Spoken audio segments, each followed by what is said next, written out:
자, 다음 주제 넘어가 보도록 할게요.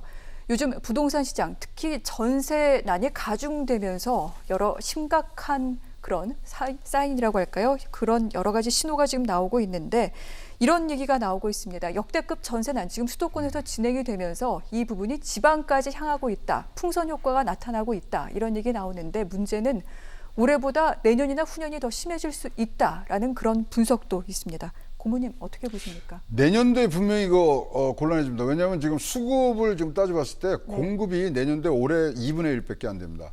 근데 지금 보시면은 지금 23차례 23타수 무안타입니다.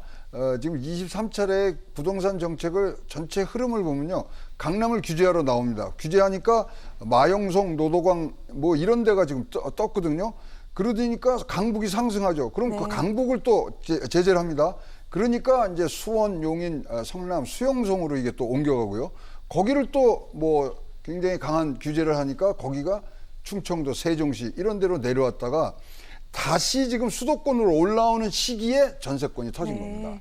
그러다 보니까 지금 전세값이 올라가고 전세값 나올 때도 잘 아시지만 전세값 지금 우리 4월 달하고 지금하고 비교하면요. 바뀐 게 하나도 없습니다. 인구가 증가를 하긴 했나 아니면 뭐 코로나가 전세 시장을 뭐 망쳤나 이게 아닌데 바뀐 건 두 가지거든요. 뭐냐면 7월 10일 저 부동산 대책이죠. 그때 뭐 징벌적 세금이 나왔고 8월 달에 임대차법이 나오면서 그 사이에 수급 지수가 150선에서 지금 200으로 갔거든요. 200선이라는 것은 수요보다 공급이 부족하다는 얘기인데 지금 거기를 넘고 있습니다. 따라서 지금 정책이 분명히 잘못된 부분들이 나오고 있는데 저는 원인 분석과 뭐 이런 걸 다 해봤을 때 처방은 이렇습니다. 사각지대를 못 보시는 것 같아요.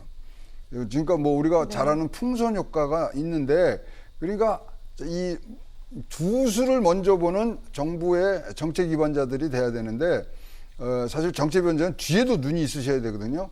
그런데 사각지대를 전혀 고려하지 않고 지금 나가다 보니까 이런 부분이 계속 되풀이되고 도돌이표가 올라오면서 지금 전세가 월세를 밀어서 올렸잖아요. 월세가 올라가면 100% 올라가는 게 집값입니다. 그 지금 상황에 저희들은 있고 진짜로 전세 찾아 산만리가 이제 시작된 그런 상황이라고 보입니다.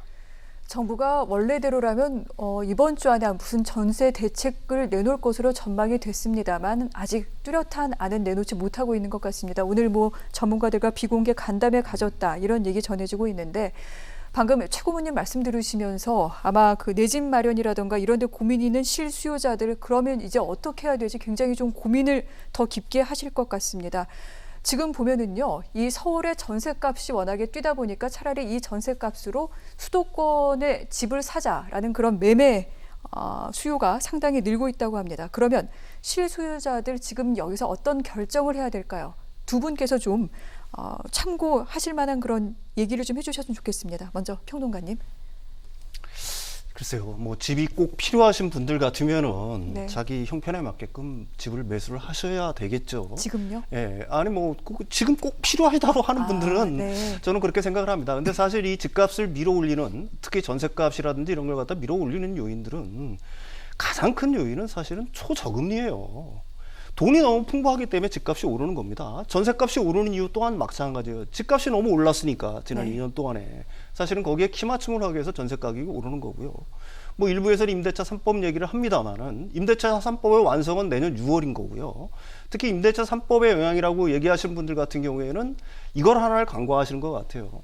지금 이제 전세 가격이 오르는 것 같다는 경우는 신규 계약 측면에서 오르는 겁니다. 나머지 한 80%, 90%의 기존에 전세 살고 있는 분들은 굉장히 안정한 상태에서 사실은 전세차, 그 전월세 상한제의 어떤 혜택을 보고 있다라고 얘기할 수도 있는 거예요.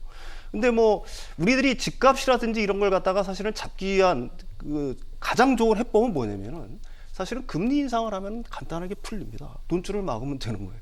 근데 그렇게 되면은 사실은 우리나라 경기에 어떻게 보게 되면 찬물을 끼얹는 거기 때문에 현 정부 역시 뭐 이러지도 못하고 사실은 저러지도 못하고 있는 형편이라고 뭐 알고 있는 거고요.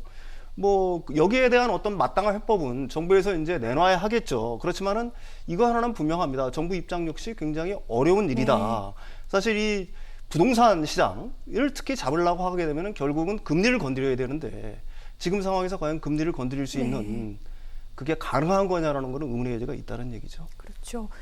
자, 분명히 그 세입자들 입장에서는 2년 동안 거주하던 예전에 비해서 이제 4년으로 그 권리가 연장된 부분은 있습니다만 지금의 이 상황을 또 굉장히 지금 고통스럽게 지내고 계시는 분들도 있습니다. 이분들께 조언을 해주신다면요. 아니, 홍남기 부총리가 얼마나 할 말이 없었으면 그 국회에서 그랬겠습니까? 특출난 대책이 있으면 벌써 정부가 했겠죠. 이게 답변이었거든요. 지금 23번의 지금 부동산 대책이 지금 사실상 겉돌고 있다는 것을 지금 얘기를 했는데, 지금 저는 대안을 좀 말씀을 드리자 그러면 지금 현재 우리 갖고 있는 부동산 대책에 대한 목표의 우선순위를 좀 바꿔야 된다. 그래서 지금 우리 부동산 대책을 보시면 1차가 고가구 주택, 그다음에 다주택자를 지금 잡겠다는 게 1차 목표였고, 2차 목표가 서민 주거 안정에 대해서 이게 뒤바뀌어야 되는 부분들이 지금 이걸 그대로 가고 있거든요. 저는 그래서 이 부동산 정책을 진짜 제로 베이스에서 다시 봐야 되는데, 그 부분에 대한 진짜 결단을 내리지 않고는 이게 안 됩니다. 그러니까 김현미 장관이 뭐라 그러냐면, 지금 이런 부동산 대책의 원인은 코로나19하고 저금리 때문이라고 얘기를 합니다. 얼마나 이게 진짜로 독도 안 되고 약도 안 되는 그런 얘기를 지금 합니까? 그래서 지금부터 제가 그러면 홍남기 부총리한테 영상 편지를 하나 쓸게요. 요 대안을 좀 해주시면 좋겠어요. 좀 짧게 부탁을 드릴게요. 첫 번째가 등록 임대주택제도 복구해 주셔야 됩니다. 그다음에 두 번째가 다주택자에 대한 증가세 철회해 주시면은 이거 풀리는데 딱 2주면 됩니다. 하지만 과연 그 부분이 가능할지는 좀 봐야 될 것 같습니다. 제가 사실 두 분께 질문을 드렸던 건 정부의 대책에 앞서서 지금 현재 실수요자 서민들은 어떻게 해야 되는지를 여쭤봤는데 속 시원하게 말씀은 못 하시는 것 같습니다. 먼저 정부가 움직여야 된다. 이 부분에 대해서 강조를 하신 것 같은데요. 이와 관련된 이야기 다음 주 금요일 이 시간에도 경제 순서 마련해서 계속해서 이어가도록 하겠습니다.